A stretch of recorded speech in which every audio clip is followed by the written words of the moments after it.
ఓం నమ శివాయ. రోజులానే ఈరోజు కూడా కార్తీక మాస పూజకి అయితే రెడీ చేస్తున్నాను. మాకు తులసుకోట ఆనవాయితీ లేదు కదా, అందుకే బయట తూర్పు ముఖంగా ఇలా పూజకి అయితే అంతా రెడీ చేస్తున్నాను. ఈరోజు కూడా బన్నీ చిన్ని ఇద్దరు కూడా లేచి స్నానం చేసి రెడీ అయిపోయారు పూజకి. ఇంక పూజకి అంతా సిద్ధం చేసిన తర్వాత ఇంటి దగ్గర పూజ అయితే చేసుకుని, ఈరోజు మంగళవారం కదా, మాకు ఇంటికి దగ్గరలో ఉన్న ఆంజనేయ స్వామి గుడికి అయితే వెళ్ళాము. కార్తీక మాసంలో ఖచ్చితంగా తినవలసిన ఒక వంటకం గురించి అయితే చెప్తాను. కార్తీక మాసం ఇంక 3 రోజుల్లో అయిపోతుంది. ఇప్పటి వరకు అసలు వండుకోనే లేదు. ఇంక ఈ రోజు అయితే వండేసింది మా అత్తయ్య. అదేంటంటే కంద బచ్చలి కూర. మా అత్తయ్య గారు అయితే చాలా బాగా చేస్తారు ఈ వంటకం. అసలు నాకు పెళ్ళికి ముందు ఇలాంటి ఒక వంటకం ఉంటుందని తెలియదు.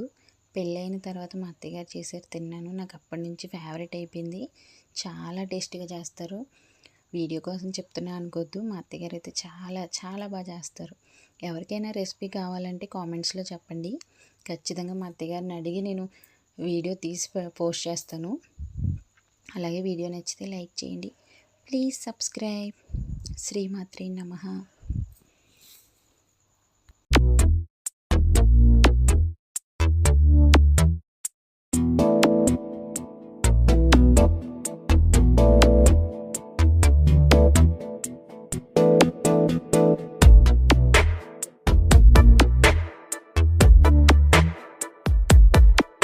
ఈ జన్మమే రుచి చూడడానికి దొరికెరా.